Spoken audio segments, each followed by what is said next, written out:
Hai semuanya, gimana kabar kalian? Semoga selalu dalam keadaan baik. Jadi welcome back di Anda Greystone Channel dan ini adalah segmen analisa pagi, segmen di mana kita akan mengulas untuk update news dan juga pergerakan dari market, khususnya market dari Bitcoin.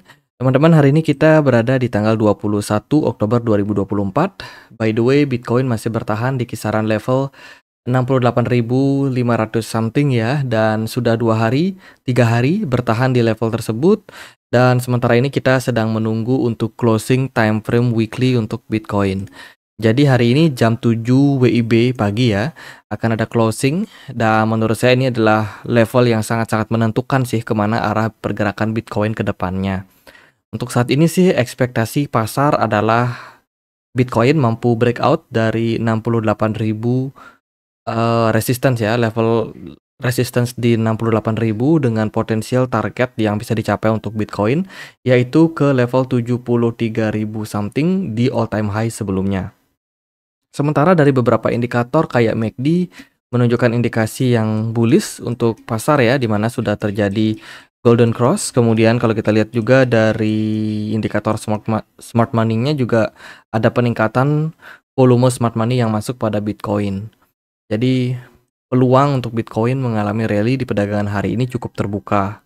Menjelang closing time frame weekly, overall posisinya jika Bitcoin mampu bertahan di kisaran level 68.000, maka itu sebuah poin yang positif. Andai kata pun kalau akhirnya menjelang closing Bitcoin bisa turun ke 66.000, itu pun juga masih terbilang bagus, teman-teman.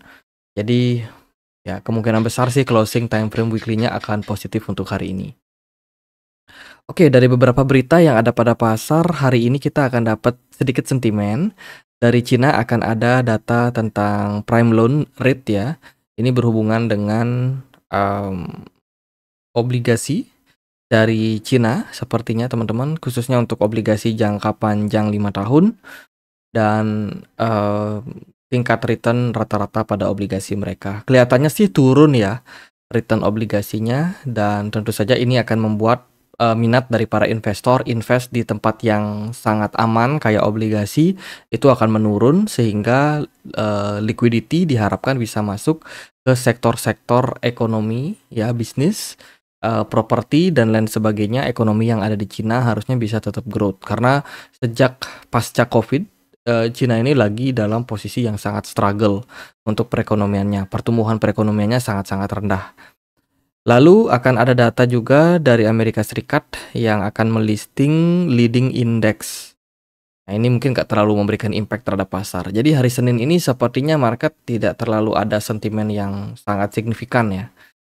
Kalau dari beberapa berita yang ada di pasar, pertama ada Plan B yang sudah mempublikasikan kembali sebuah indikator bahwa Bitcoin saat ini sedang dalam fase akumulasi akhir.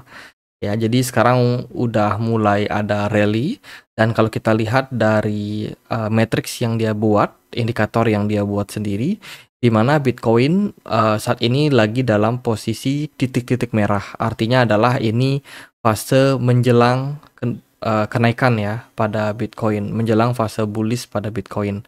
Jadi ini adalah fase yang kita bisa bilang sebagai akumulasi akhir. Jadi saat ini adalah fase-fase di mana Big Fund masih melakukan akumulasi, tapi sudah mulai ada indikasi kenaikan harga pada Bitcoin.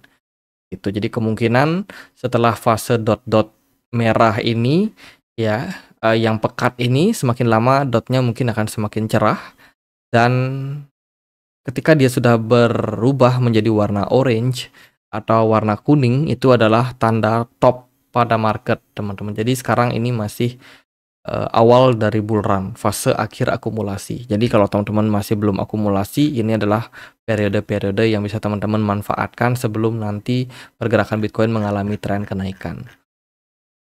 Kemudian dari data yang lain terkait dengan inflow yang ada pada Bitcoin, ETF spot ya, itu mengalami kenaikan juga. Ini diberitakan di mana-mana sejak 6 hari perdagangan terakhir ada inflow masuk dari penyedia Bitcoin spot kayak Grayscale, BlackRock, kemudian Bitwise, lalu Fidelity, Ark Invest. Nah, itu banyak sekali yang mendapatkan inflow teman-teman, dan semenjak itu pergerakan Bitcoin juga mulai mengalami tren kenaikan, dan ini sebenarnya adalah sentimen yang bagus banget untuk pasar. Begitu juga dengan produk Ethereum yang sudah mulai mendapatkan inflow yang lumayan bagus.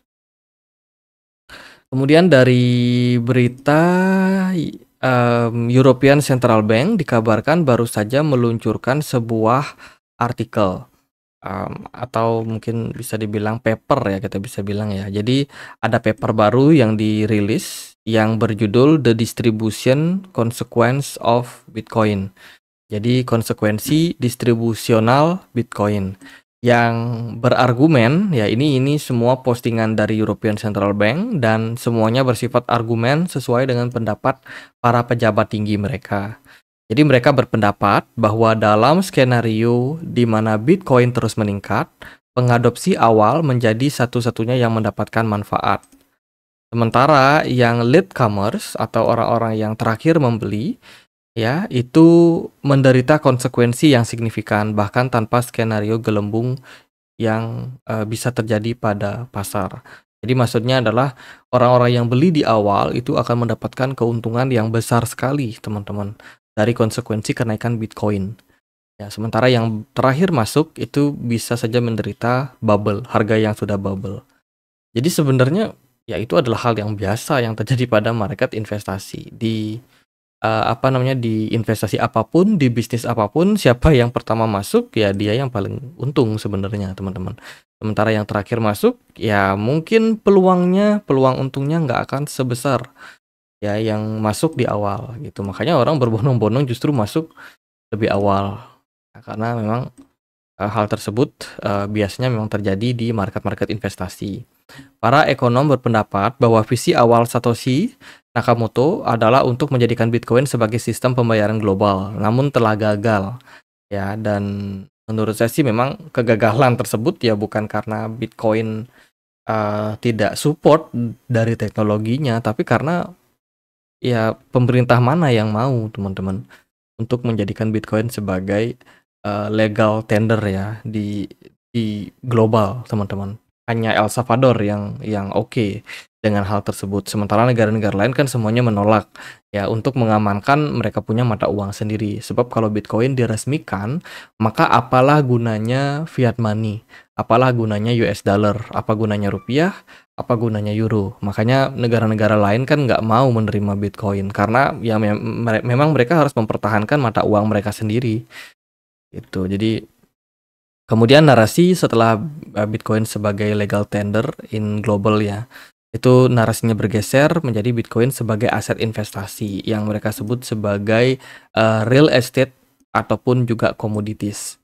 Namun apapun itu, saat ini Bitcoin jelas menjadi salah satu kekayaan intellectual property yang terbesar yang diadopsi oleh masyarakat ya di seluruh dunia, dan menurut saya ini masih akan punya peluang terlepas dari sentimen atau argumen dari European Central Bank. Lalu dari Ethereum kemarin juga baru saja meluncurkan proposal ketiga mereka terkait dengan roadmap dari Ethereum. Kemungkinan masa depan protokol Ethereum bagian ketiga. Saat ini yang mereka sedang fokuskan ya di paper ketiga ini yaitu terkait dengan staking capital pada Bitcoin. Nah, saat ini untuk menjadi validator pada Bitcoin itu kan minimum punya 32 Ethereum. Jadi jumlah tersebut terbilang cukup besar dan tidak semua orang punya dana tersebut ya. Yang saat ini menjadi Ethereum holding ya sebagai para staker itu adalah sebanyak 30%-an, teman-teman. Jadi dari total Ethereum yang beredar saat ini, 30%-nya itu sudah di staking. Dan itu katanya sudah cukup sih untuk menjadikan Ethereum ini kuat ya. Kekuatannya itu sampai 51% dari resiko serangan. Tapi itu kan juga nggak terlalu strong, teman-teman. Dan dia melihat bahwa jumlah minimum staking yang lumayan besar ini, apalagi seiring dengan meningkatnya harga Ethereum, itu semakin lama semakin sulit untuk dicapai para validator. Makanya ada rencana nih kalau Ethereum bakalan mengurangi minimum staking mereka supaya bisa lebih terdesentralisasi, bisa lebih aman dengan menjadikannya potensial 1 Ethereum untuk minimum staking. gitu. Jadi ini bisa jadi salah satu berita yang bagus sih untuk adopsi dari Ethereum ke depannya. Namun kita perlu melihat seperti apa lanjutan dari paper ini ya, karena ini baru berupa rencana, teman-teman, belum diresmikan oleh konsensus mereka. Lalu ada Tether ya, USDT saat ini mencapai rekor sampai 120 miliar US dollar market cap, flashing up tuber signal, teman-teman. Jadi saat ini jumlah USDT yang beredar semakin lama semakin meningkat ya. Dan ini merupakan sebuah indikasi karena yang namanya jumlah uang ya, fiat yang beredar semakin banyak itu seringkali memberikan impact pada kenaikan harga dari aset-aset. Nah, dalam hal ini USDT kan biasanya dipakai untuk membeli aset kripto ya. Nggak mungkin USDT dipakai untuk beli properti.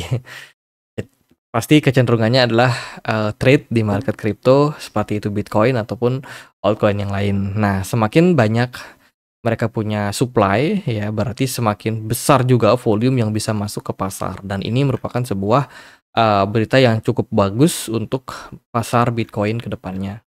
Jadi hopefully closing di Oktober ini kita bisa positif puluhan persen. Sementara sih kalau kita lihat dari sini ini baru 7,7% sih peluang Bitcoin closing positif. Semoga sih nanti bisa lebih besar lagi ya. Oke. Oh, belakangan ada ApeCoin ya. ApeCoin mengalami rally, teman-teman. Jadi ApeCoin kabarnya tengah melakukan mainnet untuk uji coba layer ketiga mereka. Jadi bukan layer kedua tapi bukan layer ketiga tapi layer kedua, teman-teman.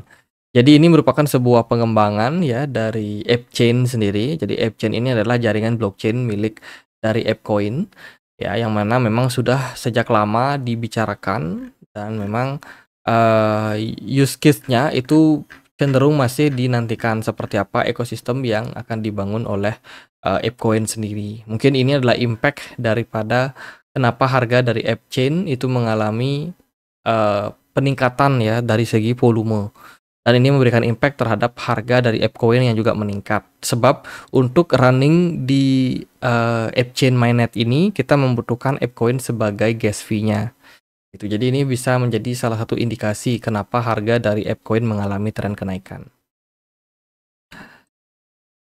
Lalu ada berita dari Cointelegraph, most endorsed meme coin crash to zero.